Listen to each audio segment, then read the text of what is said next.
Hola, ¿qué tal?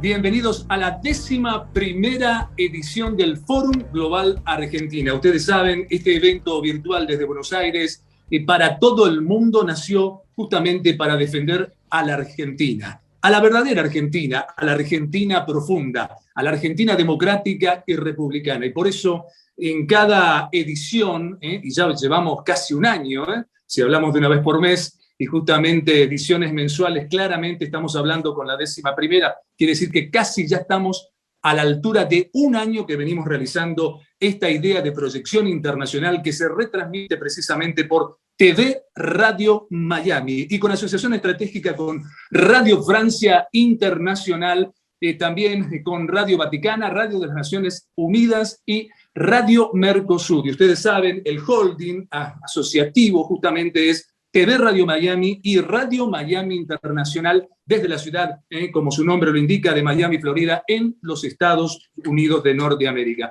Es un gusto poder presentar al mundo justamente a personas destacadas. Ellas son todas inteligentes, preparadas, de una vasta experiencia en la política, en todo lo que tenga que ver con lo empresario, lo industrial, todo lo que tenga que ver con lo productivo, lo que genera riqueza en este extraordinario país que lamentablemente desde hace mucho tiempo está inmerso en una decadencia que todavía no logra superar. Y por eso va a ser un gusto también presentar a los panelistas que hoy nos van a estar acompañando aquí, desde TV Radio Miami, para todos los continentes, para todo el planeta.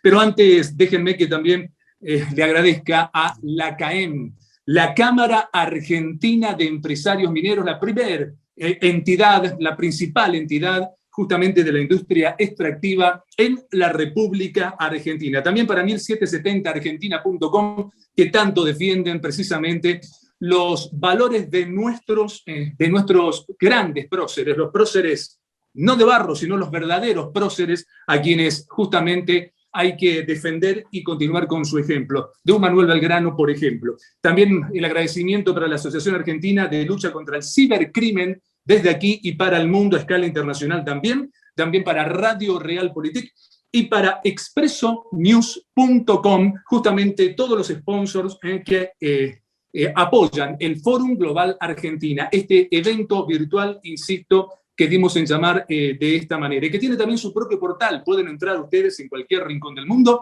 a forumglobalargentina.org.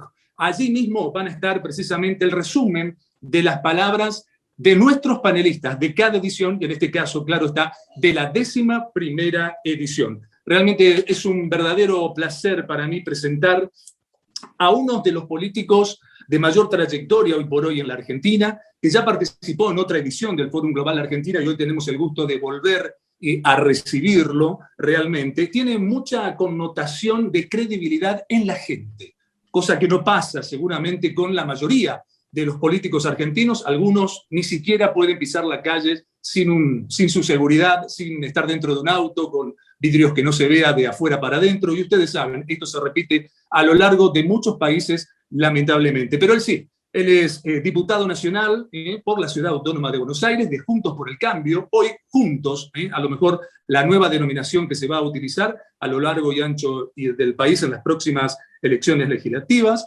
Él es abogado recibido en la Universidad de Buenos Aires, la famosa UBA, aquí en la República Argentina, y también, anteriormente, haciendo un poco de revisionismo, ha egresado del Colegio Nacional Buenos Aires. Forma parte del partido político, le cuento a los ciudadanos del mundo, PRO, que integra justamente todo lo que concierne a Juntos por el Cambio, hoy, reitero, denominado Juntos. Él nos va a hablar acerca de la gestión de la crisis sanitaria en la República Argentina.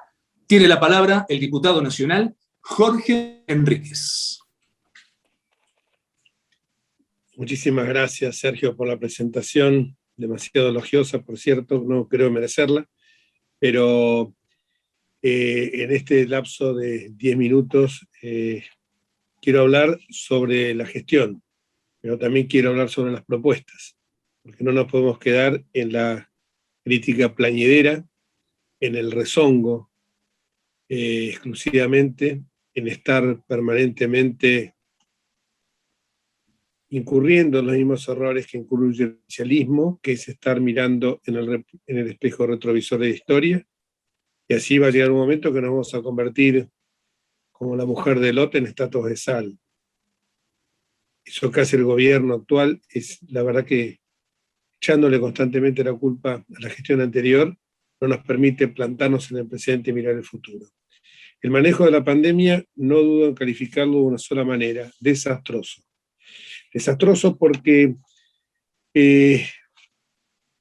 siempre lo trato, porque justamente cuando vos hablabas del Colegio Nacional de Buenos Aires, ahí me enseñaron hace muchísimos años allí el pensamiento crítico. El pensamiento crítico se basa fundamentalmente en los datos y en la evidencia.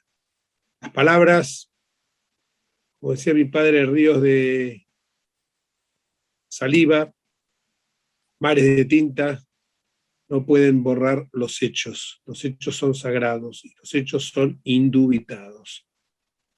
Por más que uno quiera consagrar verdades, está siempre el hecho, la cuestión fáctica para mostrarnos cuál es la realidad. Y obviamente, si no conocemos el problema, tampoco vamos a poder llegar a la solución. La evaluación de la gestión en la pandemia, ¿por qué digo que es desastrosa? Porque veo los datos. Nos hablaron de entrada que había que optar entre la salud y la economía. Preferían tener menos muertos, pero me interesaban los puntos del Producto Bruto Interno que bajáramos.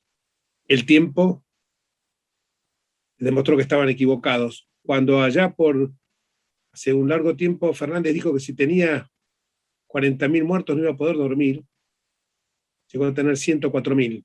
Puede dormir perfectamente y tener visitas VIP en la residencia de Olivos. Los fallecidos por millones de habitantes superan 3 veces el promedio mundial. Cuando nos hablan que optaron por la salud, queda claro que no optaron por la salud. Se equivocaron desde el primer momento. El último embajador en China, del gobierno anterior, Diego Aguilar, les advirtió en el mes de enero, y es incontestable, que se venía porque él lo había visto en noviembre en China, concretamente en el mercado de Wuhan, donde se produjo la explosión del virus. Les había dicho que había un virus que era sumamente peligroso. Hicieron caso omiso. En el mes de febrero yo me encontré con Restaurant Piegari, Puerto Madero. Doy datos contundentes, testigos. Ginés González García, Victoria Tolosa Paz, su marido, Pepe Albistur. No es conventillo esto, son datos reales. Y le dije, me acerqué a la mesa y lo felicité a Ginés, porque veía que estaba llevando tranquilidad ante un mundo que estaba en convulsión, que ya se hablaba de que podían faltar las camas en los hospitales, los respiradores artificiales, que se podían abrir tumbas en distintos lugares. Le dije, la verdad, Ginés, te felicito. Más allá que seamos de veredas políticas distintas, te felicito, porque estás llevando tranquilidad a la gente. Me dijo, no pasa nada. Esto en el mes de abril o mayo a más tardar. Acá no va a llegar a la Argentina, porque China queda muy lejos. China queda muy lejos, tal cual.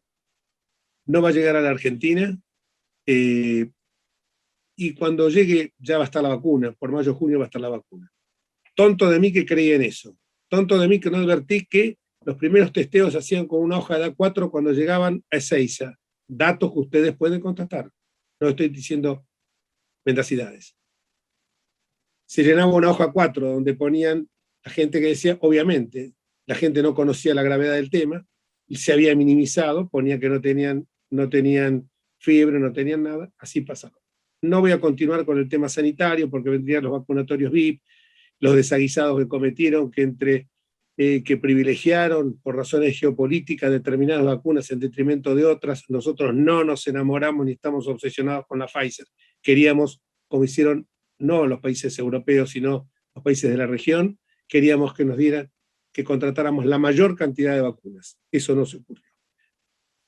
Lamentablemente estamos padeciendo estas consecuencias y todos hemos tenido algún amigo, algún familiar, algún muerto. Se podía haber evitado si no hubiéramos tenido esas anteojeras ideológicas que nos impidieron avanzar en poder vacunar a la mayor cantidad de gente. Ni testeamos ni vacunamos. Caída del Producto Bruto Interno, 3 veces superior al promedio mundial. Confinamiento única solución que hubo para esto, ideología del encierro. La Universidad de Oxford fue contundente. El confinamiento argentino fue el 50% más alto de todos los países del mundo. Esto que llevó 23.000 empresas que cerraron, 700.000 puestos de trabajo que se perdieron, 200.000 que fueron con personal registrado, 500.000 sin personal, personal que estaba en personal mano de obra que no está en negro. 20 multinacionales que han cerrado sus operaciones en la Argentina. En plena pandemia nos dedicamos a cerrar aeropuertos. Evidentemente, en el terreno económico también fracasamos. Y como yo esto lo puedo contar en primera persona porque me prometieron ATP, a la MIPYME mía, que es un estudio jurídico notarial, jamás llegaron. De nuestro bolsillo a la gente le tuvimos que pagar los sueldos, jamás llegaron. Y cuando en algún caso llegaron, porque es cierto, hubo 2 casos que llegaron, no los pudieron cobrar porque no tenían cuenta bancaria. Les exigieron abrir una cuenta bancaria, cuando lo hicieron lo cobraron tarde y ya con una moneda que había sufrido alguna depreciación. Por otra parte, y cuento en primera persona, formamos parte de una sociedad donde teníamos 4 locales alquilados en el microcentro. De los 4 nos queda uno solo abierto, los otros 3 cerrados. Uno basta que recorra no solamente la ciudad de Buenos Aires, porque los porteños en eso somos muy, nos miramos bastante el ombligo, pero vayamos como fui yo al el centro Rosario, el centro Santa Fe, el centro Córdoba, el centro de Mendoza, vayamos ahí y veamos la cantidad de avenidas que les comprime uno el alma con locales cerrados.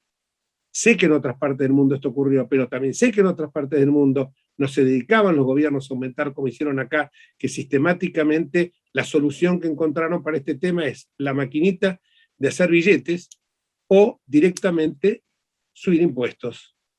Recuerdo que cuando se bajó el impuesto a las ganancias, yo y algunos diputados más, Luciano Laspina, Suárez Lastra, distintos espacios políticos, todos integrantes de Juntos por el Cambio, dijimos, ¿y este agujero de 40.000 millones de pesos, cómo se va a pagar? Le vamos a meter impuestos a los ricos. Pero no se están dando cuenta que no le están metiendo impuestos a los ricos, le están metiendo impuestos a las grandes empresas que se están yendo al país, porque cuentan un clima más favorable de negocios y porque no tienen 177 impuestos que pagar como la Argentina. Y como si esto fuera poco, la gran industria, porque eso lo tenemos que entender, que es el campo, que es la fuente más rica de divisas, le pusimos la pata encima. Cepo a las exportaciones, cargamos más las retenciones, hasta que ya no den más, y no nos damos cuenta que justamente el campo es lo que más tenemos que cuidar. Y les aclaro que no tengo ni una maceta. Tenía 50 hectáreas que plantaba limones en San José, en la provincia de Tucumán, ya tampoco los tengo. Entonces, lo que voy es a esto, que la fuente más rica, subimos las retenciones, expoliándolos, y es la gente que no puede emigrar del país porque tiene la tierra ahí. El chacarero al cual impusimos el impuesto a los grandes patrimonios, tuvo que vender un chacarero al norte de Córdoba. Amigo mío me dijo, ellos creen que yo la plata voy y la saco del banco. No, me dice, tengo que vender un tractor para pagar este impuesto a las grandes fortunas, porque yo lo tengo anclado acá, porque yo soy un productor, no soy un especulador.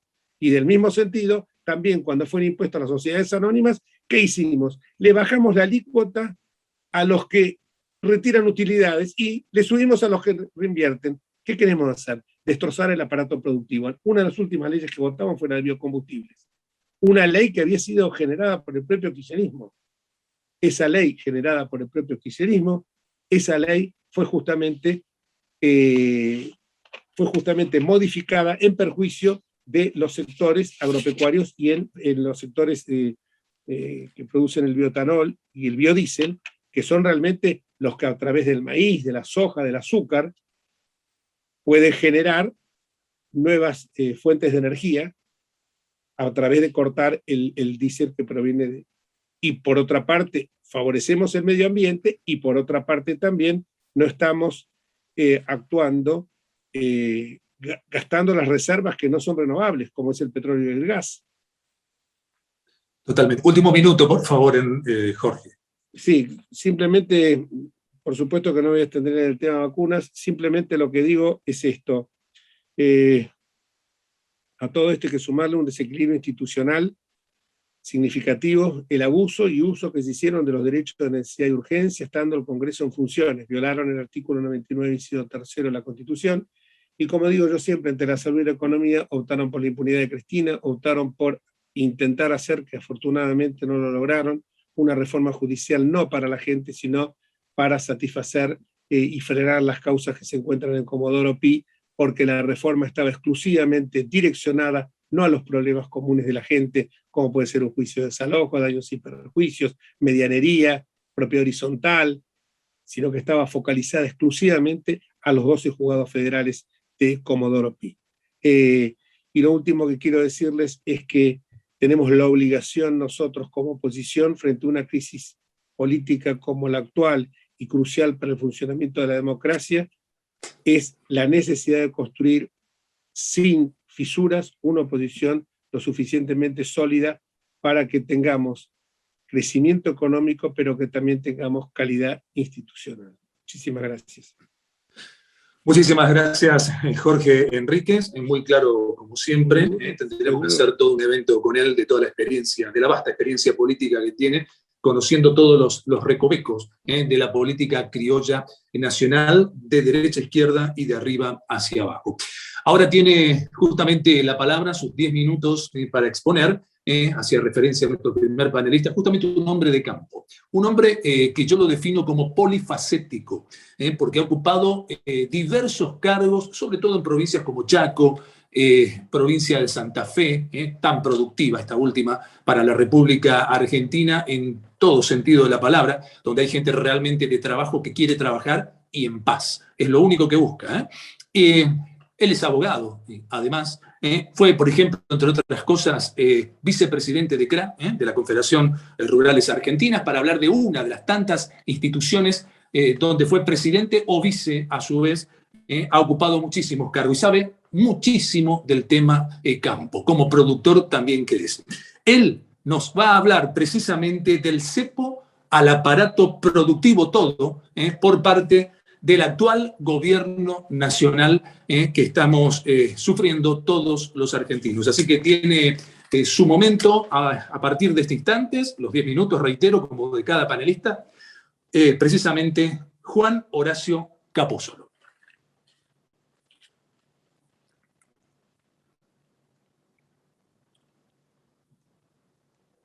A ver si te escuchamos. No te estamos escuchando.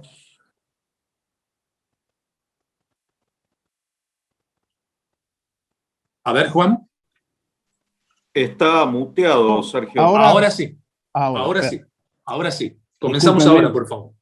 Yo soy más bueno para el caballo que para la computadora, así que perdónenme todas estas cosas. Ya está domado, ya está domado. Ya está. Muy bueno, muy bueno. Bueno, le agradezco entonces a todos ustedes y a la audiencia.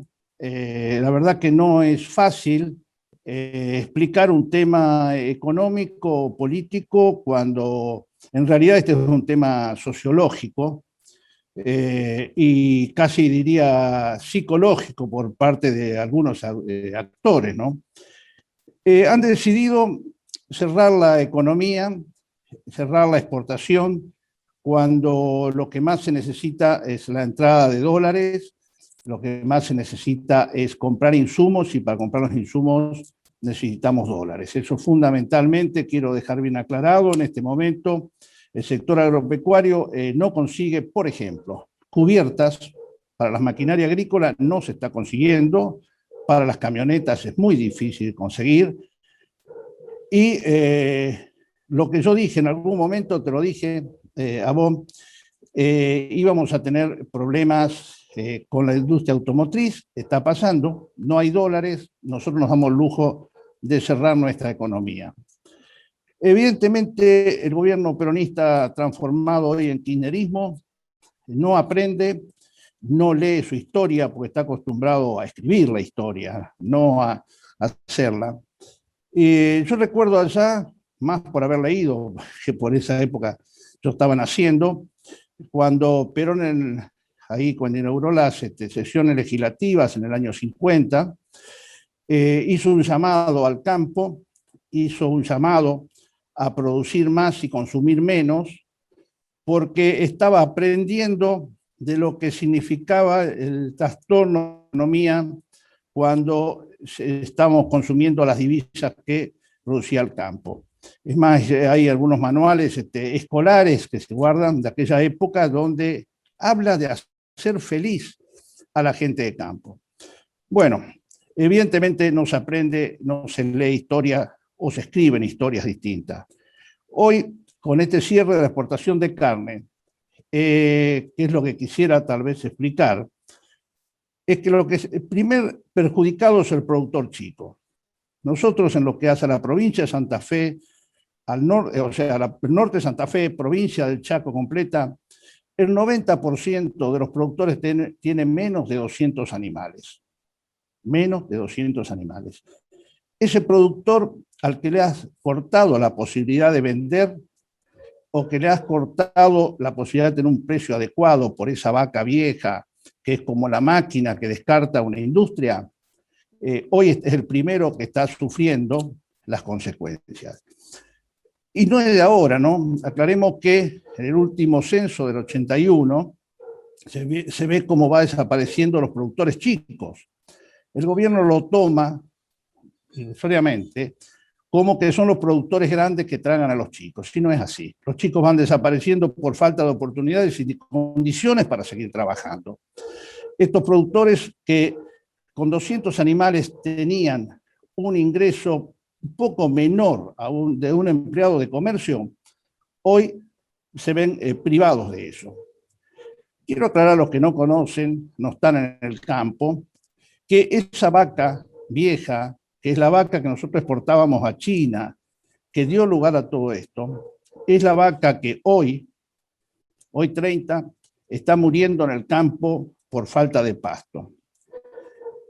Eso, a su vez, el no tener esa vaca morir en el campo, el productor no poder venderla, ese productor tiene que vender los animales más chicos, las hembras de reposición, lo que eran las futuras madres, y ve agotar su stock. Argentina va a sufrir un aumento del precio de la carne para el mes de septiembre que se van a tener que acordar. ¿Por qué? Los feedlots están encerrando el 50% de lo que tenían que tener encerrado en esta época. Esta vaca va a morir. El productor, a su vez, que tiene novillos grandes para exportación, esos novillos de tamaño más grande, el novillo que se produce en las zonas marginales por las cruzas necesarias que hay que hacer para aguantar los calores y todo lo que significa producir en estas zonas, tampoco encuentra el precio adecuado o el comprador. Entonces, ¿qué sucede acá? Te queda el animal de consumo. El animal de consumo, que es el que consume cava, y cava más que Gran Buenos Aires, es el animal que desencadenó otra vez este problema. Este animal siguió aumentando, porque este es un problema que está afectando a la clase baja socioeconómicamente y a las zonas marginales. Este animal es el que había subido un poco, y me hace acordar cuando Kirchner cerró las exportaciones porque estaba dando un discurso y una mujer se tiró de los pantalones y le dijo la carne está cara, y en esa reacción típica de algunos políticos, lo excluyo acá al amigo, dijo cierro las exportaciones. Eso llevó a que nosotros perdamos 12 millones de cabezas de ganado, y son los 12 millones de cabezas de ganado que no se han logrado recuperar y que hacen que el precio sea sostenido, sobre todo por la entrada después de China.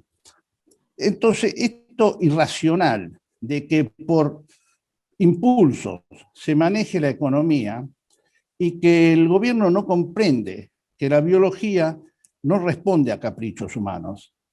Señores, va a haber faltante de hacienda, va a haber aumento del precio por un problema de oferta y demanda, por un problema de que no se puede producir así. Y si a nosotros nos quitan las condiciones para producir, No lo podemos hacer. Ahora aparecen con una serie de créditos. Es increíble, creen que eso va a solucionar la cosa, porque parece mentira, no entienden que entre un problema financiero y un problema económico hay una gran diferencia. Esto lo están llevando no solo a este problema del campo, lo están llevando al problema de la economía global del país, porque se siguen con el endeudamiento, porque siguen pagándole disparates, los intereses, porque tienen que mantener esta rueda, porque piensan que esto es un problema financiero. No, señores, este es el problema que explota. Aclaremos. Hoy, si Tomás no va a haber dinero suficiente para pagar los intereses de la deuda interna, porque es otro tema. Se habla de la deuda externa. Acá el problema que estamos teniendo grave es la deuda interna y las condiciones que se están dando cuando Cavallo tuvo que echar mano a todas los ahorros. Eso no es que a mi juicio es la menor duda. Y el campo lo quieren decir, mire muchacho, le voy a dar un crédito y mañana va a haber más carne. Esos créditos los pueden tomar los feedlot, pero eso antes de 90 días no va a estar. Y en esos 90 días, ¿qué va a suceder con el precio? Esta es más o menos hoy la posición del campo. Y la posición de qué vaca o qué nos impidieron exportar. Es una vaca que acá no se consume, esa vaca vieja, que por la estructura de producción, justamente cuando hablé de los productores chicos, no tiene posibilidades de engordarla, de ser forraje, estamos hablando de zonas marginales. Entonces esa vaca o iba a faena o se moría. Esa vaca, ¿qué sucede? No iba a faena porque valía tan poco que no compensaba el flete. En este momento, antes del cierre de explotaciones, se podía mandar a faenar, se compensaba y era un recurso. Hoy lo han hecho desaparecer. Y lo increíble es que prohibieron exportar los huesos, por ejemplo. En Argentina nadie consume hueso. El hueso duro va un poco a hacer botones, o IVA. No se consume. Los chinos lo hacen hervir un montón de horas, sacarle esa gelatina, el tuétano que está adentro, y lo toma un caldo. Acá eso no sucede, porque acá el gobierno tiene preparada la polenta, así que esos calditos no los vamos a comer. A ese nivel de ridiculez hemos llegado, y hay otras que no se pueden comentar así en público, que muestran que toda esta improvisación que estamos generando nos va a llevar a un desastre. Eso lo dice un ganadero, pero sin duda es lo que creo que debemos transmitir con respecto a decir, la economía, señores, no se maneja así impulsivamente, hay que saber. Y el gobierno no cree en la iniciativa de los capaces. Evidentemente, él no cree que el campo sea capaz, no aprende de los errores de los 49, de los 50, los errores del 2006 y lo que vuelve a suceder ya en poco tiempo. Bueno, no sé si agoté mis 10 minutos o no, pero... Sí, exactamente. Estamos sobre los 10 minutos exactos. Un bueno. Relojito. ¿Querés decir algo más? 30 segundos más para... No, después volvemos un poco en las conclusiones, tal vez. Totalmente. Muchísimas gracias, Juan. Es toda una experiencia. Justamente es una voz cantante en toda la zona que hemos mencionado, por toda la vasta experiencia que tiene y por esto de ser polifacético. Entonces, entiende y comprende lo que otros por ahí no terminan de comprender o de entender precisamente. Así que gracias por haber estado. Bueno, pasamos ya entonces a nuestro tercer panelista. Él es geólogo, pero además también es abogado. Ambos títulos lo ha obtenido en la Universidad Nacional precisamente de Córdoba, pero también tiene un posgrado grado en ingeniería de petróleo, precisamente, y eso ya lo ha realizado en la UBA, en la Universidad de Buenos Aires. Es especialista en todo lo que son, o tiene que ver o hace referencia a asuntos corporativos, gerenciamiento y también administración de empresa. Ha ocupado posiciones, hay que decirlo, en distintas empresas de envergadura, tanto mineras como de hidrocarburos, y también empresas proveedoras de ese tipo de industria, ¿no? Y ha ocupado cargos también en el ambiente estatal o público, como lo quieran denominar. Últimamente se está justamente movilizando más que nada como un verdadero consultor, conocedor de todo esto, es decir, de petróleo, de gas y de minería. Así que nos va a hablar precisamente él de las posibilidades y también de los beneficios justamente de inversión. ¿Qué tema? ¿Qué palabra para la Argentina hoy? En hidrocarburos y también en minería durante la transición energética. Así que tiene la palabra el doctor Fabio Casarín. Bueno, muchas gracias, Sergio. Un saludo para toda la audiencia y el resto de los panelistas. Como vos lo nombraste en el título, ¿no? Estamos en una década ahora de transición energética, ya que el país se ha comprometido hacia el año 2030, conjuntamente con otras naciones de la Tierra, a disminuir las emisiones de carbono, lo que va a significar un traspaso del uso de energía fósil o energía no renovable hacia otro tipo de energía llamada más limpia, llamada energía verde. En esa etapa estamos ahora yendo hacia esta transición energética. ¿Y qué ocurre? La demanda de minerales en los próximos años se va a incrementar de manera notable, ya que lo que sea electromovilidad, pasar del automóvil o de vehículos utilizados con combustible fósil, vamos a pasar a vehículos eléctricos, las turbinas eólicas para el viento, todo lo que sea los paneles solares, la energía fotovoltaica, todo va a necesitar una gran provisión de minerales para poner en marcha esta energía más limpia. Se habla de que puede llegar el aumento de la demanda de minerales con respecto a lo que existió en la década pasada a superarse hasta en un 500%.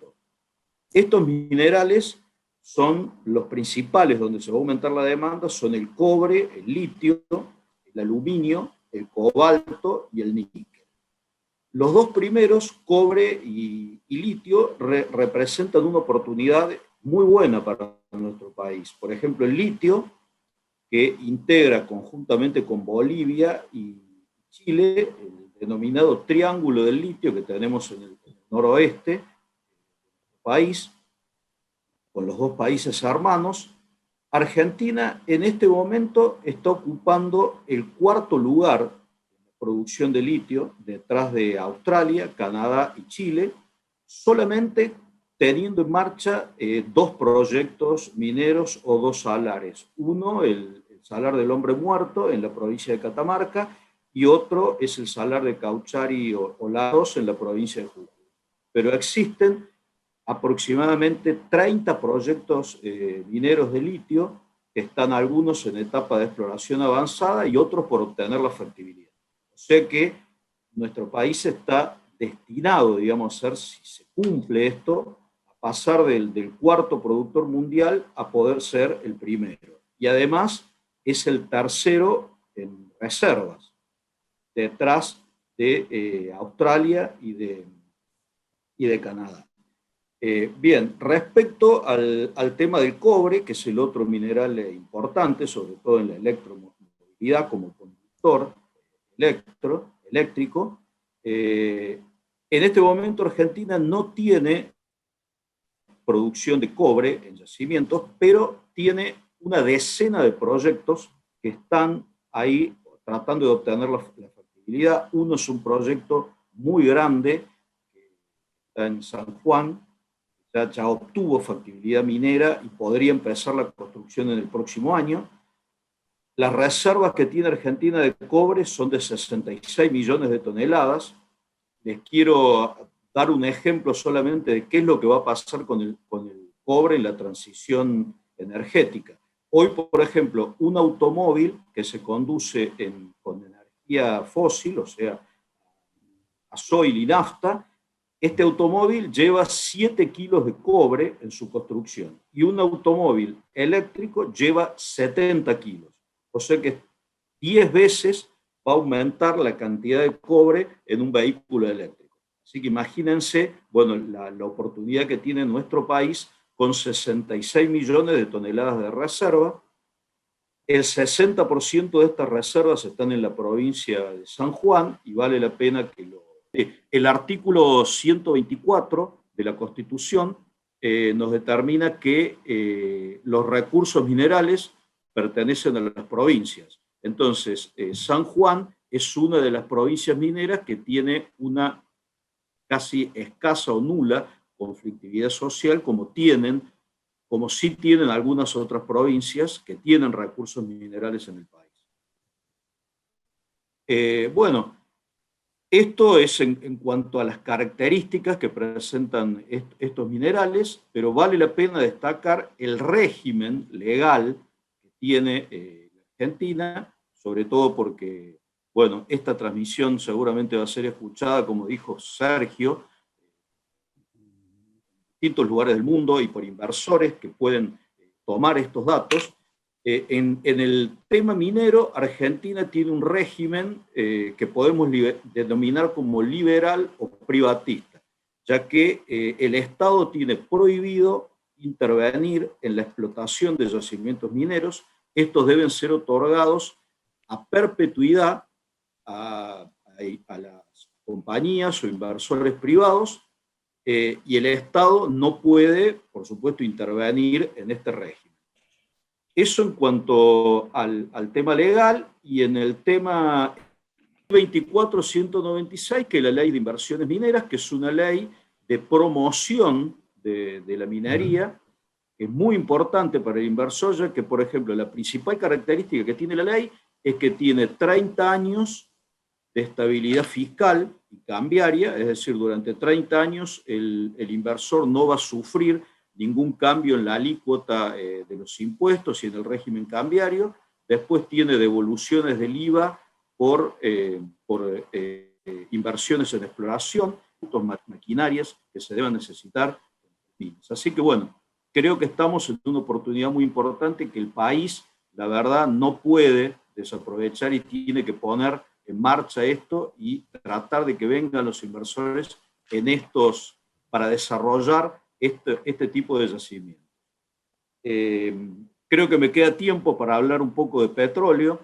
Petróleo y gas son otros elementos importantes en la Argentina. Ustedes han hablado mucho, sienten, de Vaca Muerta, de lo que se llama petróleo y gas no convencional, que es el petróleo que se extrae de esquistos o de yacimientos de baja permeabilidad.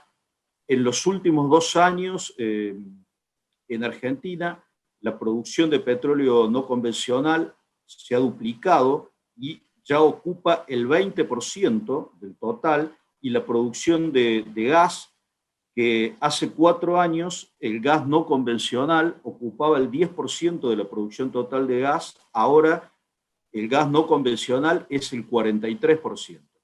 Y como todos saben, todas las industrias, el campo, por ejemplo, que habló recién el otro invitado, cualquier industria, digamos, se moviliza con este combustible, ¿no? Que es principalmente el gas, y en otros países del mundo con el carbón. Por eso es importante tener en cuenta estas reservas que tiene Vaca Muerta, que han aumentado un 15% en la provincia de Neuquén, y también Argentina cuenta con un régimen especial de promoción de estas industrias, con devoluciones de IVA, con un 20% de libre disponibilidad de crudo para exportación y de liquidación de divisas en el extranjero, para el caso de que se incremente la producción de petróleo. Hay un régimen de disminución de derechos de exportación, por ejemplo, cuando el petróleo pasa los $60, en este momento estamos en 70, se paga un 8%, pero cuando disminuye de $45 el barril, hay cero derecho de exportación o de retenciones, ¿cierto? Un tema que conoce muy bien la gente del campo que habló antes y que pesa mucho en la economía de una empresa. El petróleo también pertenece a las provincias, es un recurso natural. Las provincias son las que otorgan las concesiones mineras. La diferencia que tiene con los minerales es que las concesiones no son a perpetuidad, pero igual tienen un largo lapso de tiempo para que el inversor recupere su capital. Por ejemplo, para el caso del petróleo no convencional son 25 años, para yacimientos convencionales 35 años, que pueden ser prorrogables hasta por 10 años más. Y después está nuestra plataforma continental, ¿no? Que todavía está virgen, con algunos vestigios de manifestaciones de petróleo y gas que ha habido allí, pero que debe tener una exploración más avanzada. El Estado debe inmiscuirse más en tratar de que vengan inversiones para la plataforma continental. Está por salir ahora, dentro de poco, un plan de incentivos para que se va a presentar próximamente en el Congreso, y se ha estado hablando un poco ahora con los gremios, para el desarrollo de este tipo de cuencas, y estos yacimientos offshore o costa afuera tienen una concesión de un periodo de 30 años. No sé cómo estoy con el tiempo, Sergio. Estamos en el tiempo ya. Si querés 30 segundos más para redondear. Bueno, no, simplemente esto fue un poco la presentación de lo que es. Después, en todo caso, en las conclusiones, y algún minuto más redondeamos. Muchas gracias. Perfecto. Bueno, muy bien. De esta manera entonces damos por cerrada la primera ronda de nuestros 3 panelistas en esta 11ª edición del Fórum Global Argentina. Siempre con el agradecimiento para la CAEM, la Cámara Argentina de Empresarios Mineros, la principal entidad justamente de la industria extractiva aquí en la República Argentina. También para 1770argentina.com, defendiendo los valores de un tal Manuel Belgrano. Algunos se olvidaron de quién se trataba. Qué bueno sería que otra vez den vuelta a la página del día de hoy y vuelvan a rever todos los valores de ese tal Manuel Belgrano. También el agradecimiento para la Asociación Argentina de todo lo que tenga que ver contra la lucha del cibercrimen en la Argentina, pero también a escala internacional. También para Radio Realpolitik y para la agencia expresonews.com, lo que tenés que saber. De esta manera, damos ya en el mismo orden comienzo a la segunda ronda que consta, le recordamos a nuestros panelistas y también a toda la audiencia mundial en el planeta todo, justamente que tiene cada panelista 3 minutos para sacar conclusiones de su propia exposición, claro está, de la primera ronda. Así que tiene la palabra a partir de este instante justamente el diputado nacional de Juntos, a través de la Ciudad Autónoma de Buenos Aires, justamente el doctor Jorge Enríquez. La primera impresión que me lleva hasta a reflexionar es que estamos todos de acuerdo en que la situación económica es compleja, es difícil, con un Estado voraz, pero que evidentemente tenemos afortunadamente recursos para poder enfrentar. Yo lo escuchaba recién al amigo de la industria, vinculado a la industria de la minería, y yo señalaba que lo que son las energías no convencionales, como la energía eólica en el sur, la energía solar en el norte, el litio. Cuando escuchaba hablar del litio y del cobre, yo decía, realmente me sorprendió esto de 7 kilos, necesito un auto hoy, y con los autos eléctricos va a pasar a 70, y tiró una cifra, porque yo tengo la costumbre que anoto todo, 66 millones de toneladas. La oportunidad que tenemos nosotros en el mercado internacional, cómo tendríamos que estar generando más desgravaciones impositivas para alentar que llegaran inversores con ganas de producir, con ganas de generar empleo. Por supuesto que nadie dice, yo tengo una visión de lo que debe ser el Estado. El Estado no debe ser un Estado paquidérmico, que meta más presión tributaria a todos los sectores, porque esto necesariamente lleva a la larga o a la corta más emisión, más inflación. Este círculo vicioso, no sé, es el círculo vicioso que nos ha llevado a la decadencia. Yo siempre digo que la Argentina es el único país del mundo donde la experiencia no se transforma nunca en enseñanza, que siempre estamos chocando con la misma piedra, que persistimos. Es como que, como decía el padre un amigo mío respecto de los hijos, ¿no? Que decía, sigan ustedes llevando por el mundo con orgullo, es ignorancia, es lo que nos pasa a nosotros. No nos damos cuenta, no nos percatamos que 20 millones de personas, de argentinos, por tirar un número no al voleo, sino un número muy global, donde tenemos que incluir en esos 20 millones de personas a 12 millones de trabajadores activos, 12 millones de trabajadores activos que mantienen a 20 millones de personas que cobran cheques del Estado, ya sea jubilaciones y pensiones, ya sea empleados públicos, pensiones no contributivas, planes sociales Progresar, planes sociales Argentina Trabaja, seguro de desempleo, y así hasta el infinito. Y seguimos con ese asistencialismo que hace que 3 generaciones de argentinos no sepan lo que es el trabajo. Tenemos que hacer los planes de empalme, que esos planes fueran, como en otras partes del mundo, los seguros de desempleo. Hemos estudiado el sistema en Bélgica, en Francia, cómo funciona en el Reino Unido, y que son realmente por un espacio temporal muy reducido, y que tienen que presentarse a ver si a las oficinas de empleo, a ver si estatales, a ver si han buscado o no han buscado empleo. No es posible que en plena pandemia haya quedado 700.000 personas sin trabajo y el Estado haya creado 103.000 nuevos puestos de trabajo. Quiere decir que el Estado sigue siendo el gran empleador. ¿Quién financia ese Estado? Miren, y con esto concluyo. Hace muchísimos años, en 1946, Jorge Luis Borges escribió, lo pueden googlear y lo van a encontrar seguro, un brevísimo ensayo, son creo que 3 o 4 carillas, que se llama Nuestro pobre individualismo. ¿Qué es lo que dice ahí el Jorge Luis Borges? Señala que para los argentinos el Estado es un entelequia, que es algo que está ahí en el aire, que no se sabe cómo está, pero que hay que exprimirlo, como decía el juez Juanchi, que veo ahí, que decía, como si fuera una vaca lechera, sacarle todo el... Y no nos damos cuenta que ese Estado lo mantenemos todos nosotros.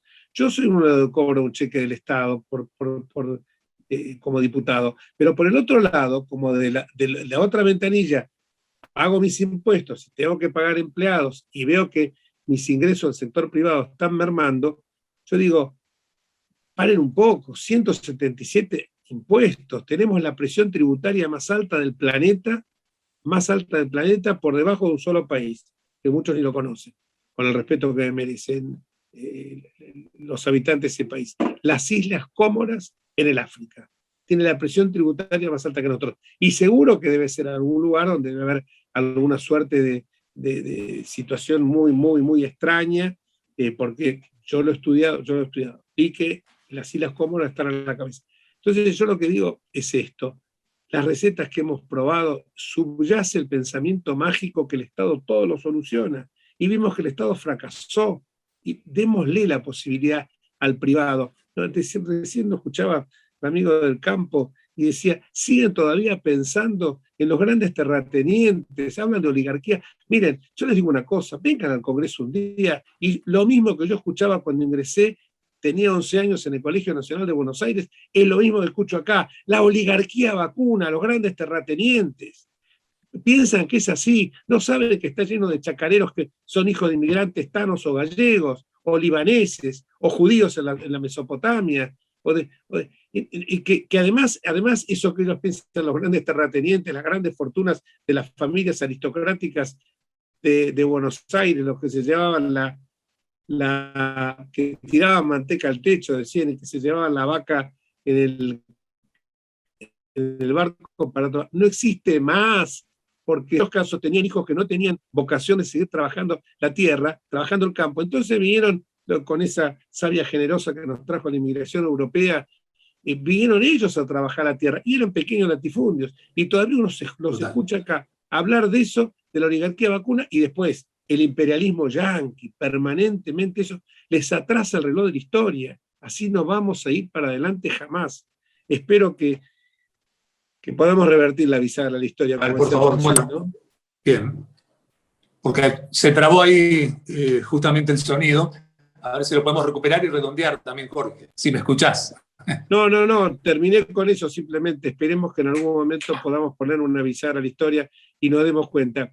Hay un libro, yo me gusta citar esa cosa, hay un libro de un periodista, Daniel Mushni, que compara 3 países, 3 destinos. Y esos 3 países estuvieron subyacentes en esta charla, porque cuando habló del litio Fabio, hablaba de Australia y Canadá. 3 países con geografías muy semejantes, 3 países que la agricultura y la ganadería fueron muy poderosos y los minerales. Esos 3 países tuvieron destinos distintos. 2 fueron en la senda del progreso, nosotros fuimos en la senda del atraso. Gracias. No, por favor, muchísimas gracias, Jorge. Y le damos rápidamente ya nuestros 3 minutos precisamente a Juan Horacio Capozzo. Bueno, me tomas bien, ¿no? Sí, totalmente, totalmente.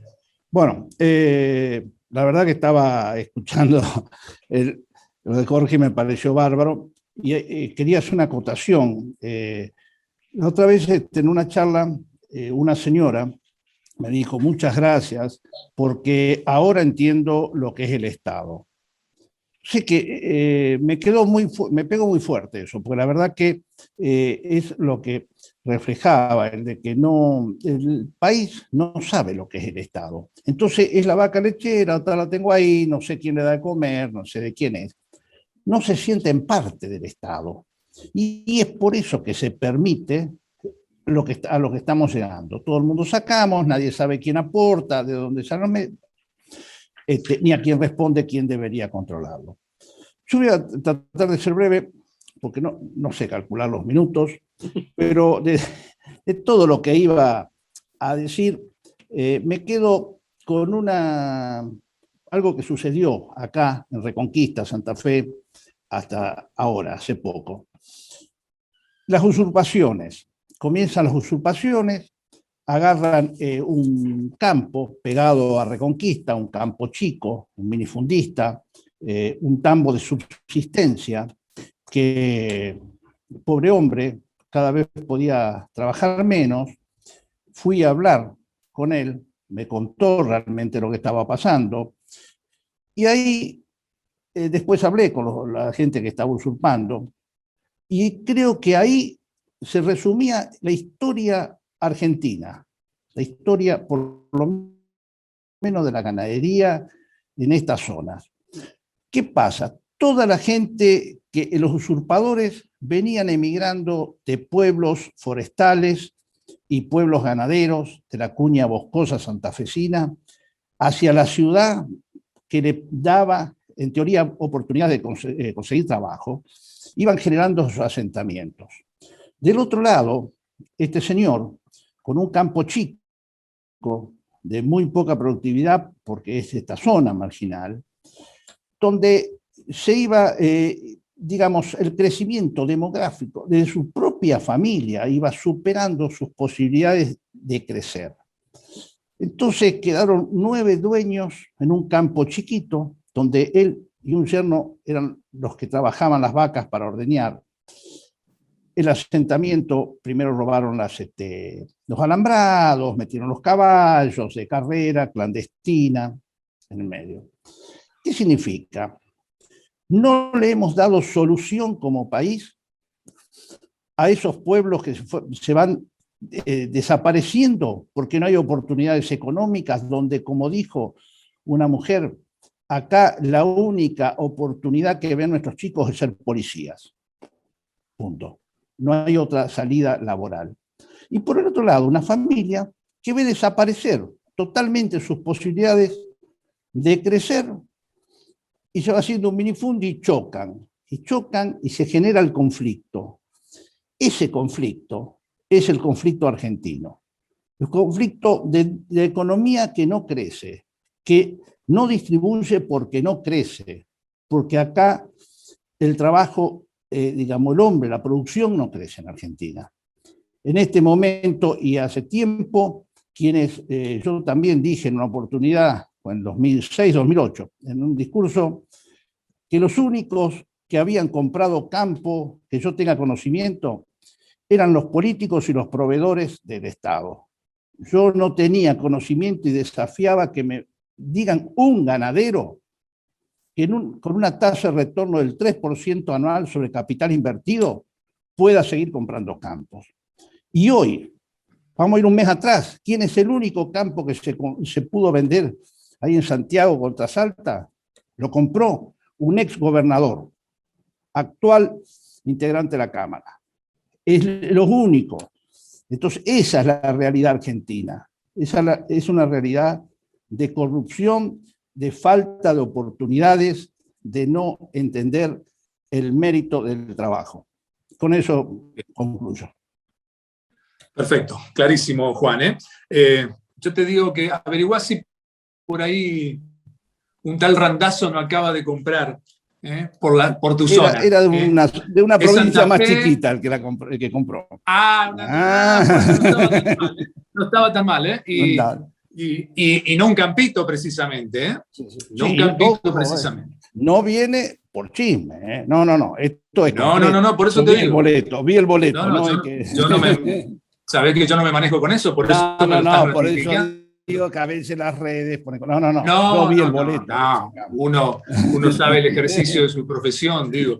Vos me lo estás ratificando, fíjate que lo estamos haciendo público y a escala internacional. Así como, ¿cómo será que uno lo tiene chequeado, no? A través de todo. Y para redondear, unas 1.500 hectáreas. Alguien que siempre está en las elecciones argentinas, le cuento a los ciudadanos del mundo, funcional a Cristina Fernández de Kirchner, ¿no?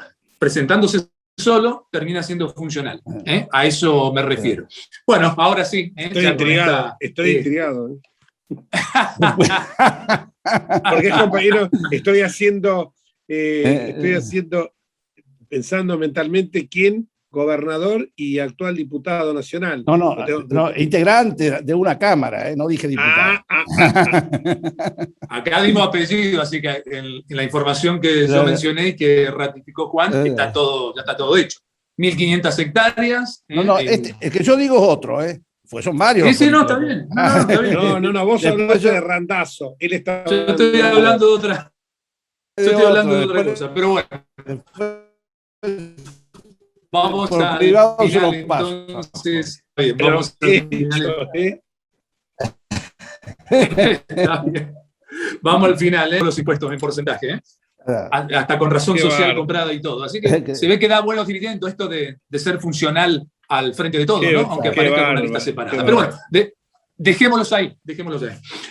Vamos también ahora justamente a darle a nuestro tercer panelista en el orden sus 3 minutos para que pueda justamente sacar conclusiones de su propia exposición. Fabio Casarín tiene la palabra otra vez. Gracias. Gracias, Sergio. Bueno, estamos hablando con los otros panelistas, se refirieron a lo que es la importancia, ¿no?, de la generación de empleo, de que no sea como ocurre hoy, que el Estado es el principal empleador. ¿Y cuánto podrían contribuir, ¿no?, estas industrias de las que yo he estado mencionando, la minería y la industria de los hidrocarburos, a que esto suceda? Fíjense en la historia.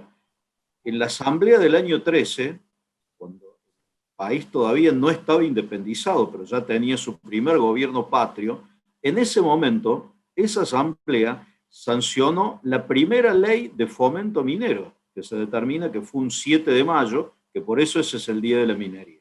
O sea, estos legisladores, digamos, que teníamos en esa época, cómo entendían la situación mucho mejor que los que vinieron después y los que están ahora, ¿no? ¿Por qué? Porque, ¿qué querían hacer? Que entendían perfectamente que el país tenía que producir, y tenía que producir en base a las riquezas naturales que tenía para poder desarrollarse. Después vino el Código de Minería en el año 1880, que declaraba a la industria, esto es una ley nacional, el Código de Minería, de utilidad pública. Utilidad pública, ¿por qué? Porque está al servicio de todos los ciudadanos. Por eso, hoy, nosotros, en la industria, tenemos que enfrentar situaciones donde tenemos personas, mucha gente que no solamente están en contra de la minería, sino que no quieren que la minería se desarrolle en el país. Algunos de ellos son también legisladores, ¿no? Que deben ser compañeros del diputado Enríquez en su Cámara, no digo del mismo partido porque no lo sé, pero que seguramente están en esta Cámara porque lo declaran frecuentemente. Ahora, yo digo una cosa, si no explotamos nuestros minerales, si no explotamos nuestros hidrocarburos, no sé con qué tecnología vamos a vivir, de dónde van a salir divisas, que nosotros, en las divisas entran producto de las exportaciones. Una de las principales industrias es el campo y la otra es la producción de minerales, producción de petróleo, de gas que tenemos para exportar. Entonces, si nosotros no hacemos eso, no sé, queremos vivir ¿cómo? Queremos vivir bien, pero que no nos toquen nuestros recursos. Realmente es imposible que eso suceda. Y recién, bueno, el diputado también puso el ejemplo de Canadá y Australia, países plenamente desarrollados en el mundo y que tienen y explotan sus recursos minerales, obviamente con todo el cuidado del medio ambiente, con leyes de sustentabilidad minera, absolutamente con todo. Y eso es lo que tenemos que hacer, ¿cierto? Realizar todos los cuidados ambientales, pero nunca prohibir el desarrollo de estos recursos. Y hoy el país, además de contar con el recurso en sí mismo, tenemos profesionales, los técnicos preparados, porque se ha desarrollado la industria en estos últimos 20 años, como para poder emprender esto. Entonces, es una oportunidad que estamos desaprovechando. En algún momento, todas estas reservas que tenemos de litio van a ser reemplazadas seguramente por otro mineral, porque antes, hace 20 años, de litio no se hablaba. ¿Quién escuchó esto? El litio se utilizaba en las grasas, en algún otro producto, pero nunca como elemento para la electromovilidad, como componente de las baterías tecnológicas. Y bueno, en algún momento ya no se usará el litio y nosotros corremos el riesgo de quedarnos con el litio en nuestro suelo y no desarrollar la explotación. Entonces, bueno, esto es un poco la conclusión que yo quiero realizar, ¿no? Respecto a esto, que nos pongamos a trabajar con leyes que cuiden el ambiente, que favorezcan la sustentabilidad. Por favor, no paremos la producción, que no tengamos leyes prohibitivas como tienen algunas provincias que impiden el desarrollo de la industria. Perfecto, clarísimo, ¿no? Las reglas claras, las famosas reglas claras, y que a mitad de camino los inversores obviamente no se las modifiquen, ¿no? Porque de eso se trata justamente, como muchas veces dije, Fabio sabe, en mis editoriales, en mis diferentes programas radiales aquí en la Argentina, que a veces los tiempos, así como los tiempos universales no son los tiempos humanos, los tiempos muchas veces de la política y demás no son los tiempos de la minería, por ejemplo, que es una actividad de largo plazo. Entonces, el cortoplacismo argentino muchas veces, esa política de bacheo, como yo digo, muchas veces choca, ¿no? Con esa realidad de los tiempos de la minería. Así que, Sergio, te pido un segundito. Sí, por favor. Me gustaría, le voy a decir a Flavio y a Juanchi, sí. ¿Cómo me gustaría tener 2 diputados como ustedes? Se lo digo, créanmelo que la primera vez que los veo, acá no hay nada preparado. Porque 2 tipos, disculpe que se lo diga de esta manera, que los escucho hablar, y no quiero decir una palabra, pero las pavadas que he escuchado con el tema de la minería, está hablando alguien de la minería que me está hablando de minería sustentable, y me está diciendo, muchachos, avívense, el petróleo o el litio, a lo mejor dentro de 20 años no existe más, porque tienen razón. Yo hace 30 años no sabía lo que era el litio, y lo escucho hablar a Juanchi, y digo, acá escucho cada pavada con el tema acá, porque estoy enfrente del Congreso, escucho cada pavada de lo que dicen, ustedes no tienen ni idea, a veces las cosas que uno escucha y dice, y es tan de sentido común, tan de lógica, no están defendiendo intereses corporativos, están defendiendo la producción, y la producción es la generadora de empleo y de riqueza. Entonces yo escucho esto y la verdad que digo, se tienen que meter en lista de diputados, porque ustedes no saben los cachivaches que yo tengo acá. Se los digo así directamente. Porque con el tema de la minería, ¿saben las cosas, Flavio? ¿Saben las cosas que yo he escuchado acá con la minería? Sí, sí, yo lo he dicho. Está y clarísimo. Después y te lo digo, mira, fuera de toda cosa política, yo estuve hace un par de años con Uñac.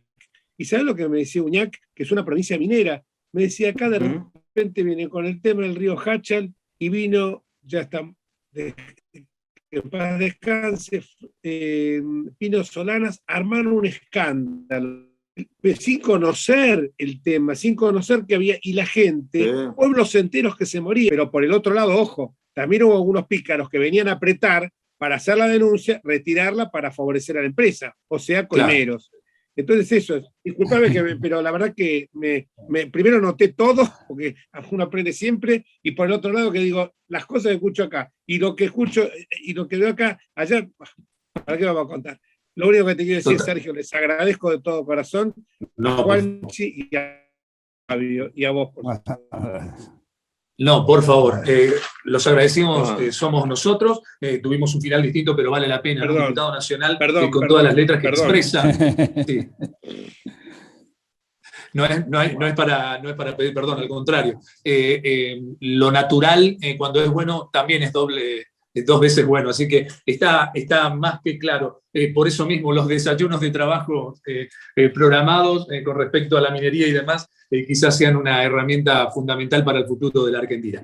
El agradecimiento para todo mi equipo. Quiero agradecerles a Alan Mineo, a Aldana Valdés, a Mariano Bucchieri, también a Nicolás Vitrán, a Gustavo Nano, a Lucas Martínez Oriana, todo mi equipo que siempre trabaja, está en otro sector, no aquí en mi casa, pero bueno, están en otro lado, pero agradecerles por todo lo que hacen en todos mis programas radiales, eventos virtuales. Ahora comenzamos otro nuevo del sector inmobiliario nacional para todo el mundo también, y todo lo que venimos realizando con expresonews.com, la nueva agencia de noticias que está dando mucho que hablar. El agradecimiento entonces para Jorge, gracias Jorge, gracias Juanchi, para los amigos es Juanchi, Juan Horacio, pero para los amigos es Juanchi, y gracias Fabio también por el aporte a esta 11ª edición del Fórum Global Argentina. De esta manera damos por finalizado el mismo. Muchísimas gracias y que sigan muy bien.